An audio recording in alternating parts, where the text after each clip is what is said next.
بسم اللہ الرحمن الرحیم۔ السلام علیکم دوستو، میں ہوں کیڈٹ زین العابدین اور اپنی YouTube channel police exams preparation سے آپ سے مخاطب ہوں۔ دوستو، آج ہم ضابطۂ فوجداری 1898 کے ایک اہم سیکشن پڑھنے جا رہے ہیں، یعنی دفعہ 154، جو کہ جرم قابل دستاندازی کے اندراج سے متعلق ہے۔ اس میں کون کون سے باتیں لازم ہونا چاہیے، یعنی اس میں لوازمات کتنے ہیں، اس کے اندراج کا طریقہ کیا ہے، اس سے متعلق پڑھتے ہیں۔ دفعہ 154، مقدمات قابل دستاندازی کے متعلق اطلاع۔ جب کوئی جرم قابل دستاندازی ہوتی ہے، قابل دستاندازی جرم کی تعریف ہم نے پہلے ویڈیو میں کی ہے کہ وہ جرم جس میں کوئی پولیس افسر بغیر وارنٹ کے یا بغیر عدالت کے حکم کے جو ہے وہ گرفتاری کر سکتا ہے، تو وہ جرم قابل دستاندازی کہلاتا ہے۔ یہاں پر جرم قابل دستاندازی کے اندراج سے متعلق جو ہے ہدایات بیان کی گئی ہے۔ دفعہ 154 یہ ضابطۂ فوجداری کے باب نمبر 5 یہاں سے شروع ہوتا ہے، جس میں پولیس کو اطلاع اور اختیارات تفتیش سے متعلق یہ باب ہے۔ دفعہ 154، جب کوئی اطلاع یعنی جرم قابل دستاندازی کی اطلاع پولیس اسٹیشن کو موصول ہوتی ہے، افسر محتمم تھانہ کو موصول ہوتی ہے، تو وہ کیا کرے گا، وہ کس طرح اس کو اندراج کرے گا۔ اس سیکشن کے تحت ایف آئی آر درج ہوتا ہے، جسے مختصر ہم ایف آئی آر کہتے ہیں، وہ جو فرسٹ انفارمیشن رپورٹ جو کہلاتا ہے۔ یہ اندراج جو ہوتا ہے دفعہ 154 کے تحت ہوتا ہے۔ اس میں لکھا ہے کہ جرم قابل دستاندازی کے متعلق اطلاع اگر افسر محتمم تھانہ یعنی ایس ایچ او کو اگر زبانی طور پر دی جائے تو وہ خود اسے ضبط تحریر میں لائے گا، یعنی وہ تحریر کرے گا، یا اس کے ہدایت پر یعنی وہ ہدایت کرے گا، اس کی ہدایت کے تحت اسے تحریر کیا جائے گا۔ اطلاع دہندہ کو وہ اطلاع پڑھ کر سنایا جائے گا، یعنی جو رپورٹ اطلاع دہندہ رپورٹ کنندہ نے کی ہو، وہ اطلاع جب اس کو ضبط تحریر میں لایا جاتا ہے تو تحریر کرنے کے بعد اس کو پڑھ کر سنایا جائے گا، اور پڑھ کر سنانے کے بعد اطلاع دہندہ اپنے اس رپورٹ پر جو اس نے پولیس کو کی ہے اس پر دستخط ثبت کرے گا یا انگوٹھا ثبت کرے گا، اور اس کا خلاصہ ایک ایسے کتاب میں ایک ایسے نمونے کی کتاب میں درج کیا جائے گا جو صوبائی گورنمنٹ نے اس بارے میں مقرر کی ہو، یعنی اس کا خلاصہ روزنامچے میں درج کیا جائے گا۔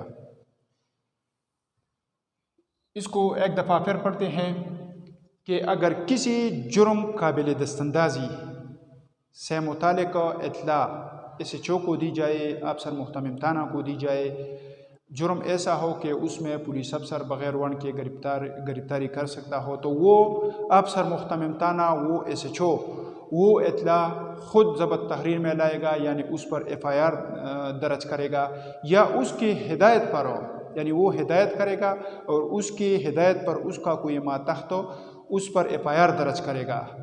ایف آئی آر درج کرنے کے بعد جس نے اطلاع دی ہے، جس نے رپورٹ کی ہے، یعنی رپورٹ کنندہ جو ہے اس کو پڑھ کر سنایا جائے گا کہ آپ نے اس طرح کی رپورٹ کی ہے، آپ کی رپورٹ کو میں نے اس طرح تحریر کی ہے۔ جب وہ اس کو پڑھ کر سنایا جائے گا تو اس کے بعد جس نے رپورٹ کی ہے یعنی جس نے اطلاع دی ہے اس کا دستخط یا انگوٹھا اس پر درج ثبت کیا جائے گا، اور اس کا خلاصہ روزنامچے میں درج کیا جائے گا۔ جس طرح ہم پرچہ دیتے ہیں اور اسی وقت ہم روزنامچے میں اس کی چاکیدگی جو ہے آغاز چاکیدگی پرچہ اس وقت فلاں نے اطلاع دی یا فلاں مدعی تھانہ آ کر اس طرح رپورٹ کیا کہ اس پر مقدمہ علت یہ زیر دفعہ یہ درج کی گئی، یہ اس کا خلاصہ ہے۔ پھر جب پرچہ دیا جاتا ہے اس کے بعد اس کا اختتام روزنامچے میں تحریر کرتا ہے کہ روزنامچہ جو اس مد میں تحریر کرنا شروع کیا گیا تھا اس کو ختم کر کے بارز تفتیش فلاں کو حوالہ ہوئی۔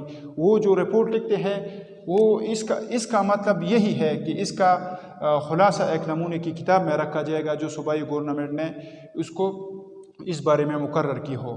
تو یہ تو ایف آئی آر سے متعلق ہو گیا کہ ایف آئی آر کی اطلاع کس طرح دی جائے گی، کس طرح ضبط تحریر میں لایا جائے گا۔ کیا کارروائی کی جائے گی؟ اچھا، ایف آئی آر سے متعلق تھوڑا معلومات پڑھتے ہیں۔ ایف آئی آر جو ہے یہ اس کو فرسٹ انفارمیشن رپورٹ بھی کہتے ہیں، یعنی ابتدائی اطلاع جو دی جاتی ہے، سب سے پہلے جو رپورٹ تھانے کو پہنچتی ہے اس پر تفتیش شروع کیا جاتا ہے۔ یہ ایک رجسٹر ہے جو کہ تھانہ میں رجسٹر نمبر 1 ہے۔ یہ ایک اہم سرکاری دستاویز ہے، اہم سرکاری دستاویز۔ اچھا، یہ ایف آئی آر جب درج کیا جاتا ہے تو یہ اطلاع دہندہ یعنی جس نے رپورٹ کی ہے اس کی تائید میں یا اس کی تردید میں پیش کیا جا سکتا ہے۔ اس کی تائید یا تردید میں یہ پیش کیا جاتا ہے۔ اور یہ بھی بات یاد رکھنا چاہیے کہ اگر اور کوئی شہادت میسر نہ ہو، یعنی ایف آئی آر کے علاوہ اگر کوئی دیگر شہادت تفتیش کے دوران جو ہے دستیاب نہ ہو سکا تو صرف ایف آئی آر پر ملزم سزا نہیں کیا جا سکتا۔ ایف آئی آر کے بنیاد پر صرف اگر ایف آئی آر موجود ہو، دیگر کوئی شہادت، کوئی ٹھوس شواہد، گواہان موجود نہ ہو تو ایف آئی آر پر کسی شخص، کسی ملزم کو جو ہے وہ سزا نہیں کیا جا سکتا۔ اچھا، اور یہ بھی بات یاد رکھنا چاہیے کہ یہ ایف آئی آر جب درج کیا جاتا ہے تو ملزم کو اس کی کاپی عدالت کے حکم کے بغیر نہیں دیا جا سکتا۔ یعنی اگر کسی شخص پر کسی جرم کا الزام لگایا گیا ہے، وہ رپورٹ پولیس افسر نے درج کی ہے، زیر دفعہ 154 ایف آئی آر اس نے دیا ہے، اور اس میں کوئی ملزم ہے وہ ایف آئی آر جو ہے مانگتا ہے تو اس کو عدالت کے حکم کے بغیر ایف آئی آر نہیں دیا جا سکتا۔ اچھا، ایف آئی آر درج کرنے کے لیے لوازمات کیا ہے؟ اہم باتیں جو ہے، اہم شرائط جو ہے وہ کیا ہے؟ وہ 5 ہے، 5 لوازمات ہے ایف آئی آر درج کرنے کے لیے۔ اگر اس میں ایک بھی کم ہو تو ایف آئی آر نہیں دیا جا سکتا۔ اس میں سب سے پہلے جو ہے جرم قابل دستاندازی ہے، جرم قابل دستاندازی۔ اگر پولیس افسر کو کوئی اطلاع ملتی ہے، پولیس افسر جو ہے وہ اطلاع جو موصول ہوتی ہے وہ دیکھے گا کہ یہ جرم قابل دستاندازی ہے یا ناقابل دستاندازی۔ اگر قابل دستاندازی ہے اور دیگر لوازمات پورے ہوتے ہیں تو وہ ایف آئی آر چاک کرے گا۔ اگر جرم قابل دستاندازی نہیں، باقی جو ہے لوازمات پورے ہیں تو پھر بھی ایف آئی آر نہیں دیا جا سکتا۔ تو سب سے پہلے اس میں یہ بات یاد رکھنا چاہیے کہ یہ جرم قابل دستاندازی ہونا چاہیے۔ دوسری بات جو اہم ہے اس میں وہ کیا ہے؟ افسر محتمم تھانہ یعنی ایس ایچ او خود تحریر کرے گا یا اس کے ہدایت کے تحت تحریر کیا جائے گا۔ یعنی جو اطلاع افسر محتمم تھانہ کو موصول ہوتی ہے وہ دیکھے گا کہ جرم قابل دستاندازی ہے تو پھر وہ کیا کرے گا؟ وہ اطلاع، وہ رپورٹ جو اسے موصول ہوا ہے وہ خود تحریر کرے گا، اس پر پرچہ دے گا، ایف آئی آر دے گا۔ اگر وہ خود نہیں کر سکتا تو وہ ہدایت اپنے ماتحت کو ہدایت کرے گا اور اس کے ہدایت کے عین مطابق جو ہے ایف آئی آر دیا جائے گا، پرچہ دیا جائے گا۔ اچھا، تیسری نمبر پر لازمی بات کیا ہے؟ تیسری نمبر پر جو ہے اطلاع دہندہ یعنی رپورٹ کنندہ کو پڑھ کر سنایا جائے گا۔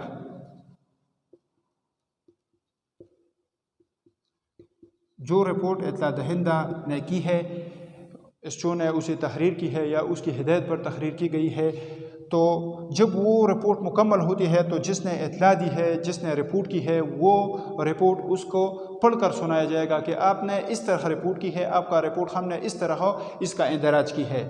اچھا، چوتھے نمبر پر لازمی بات جو ہے وہ کیا ہے؟ اطلاع دہندہ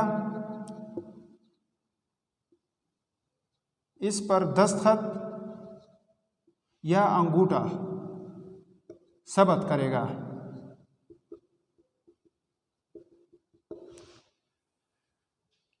پہلی بات جو ہے جرم قابل دستاندازی ہونا چاہیے، دوسرا ایس ایچ او خود تحریر کرے گا یا اس کی ہدایت پر تحریر کیا جائے گا، تیسری بات جو ہے اطلاع دہندہ کو پڑھ کر سنایا جائے گا،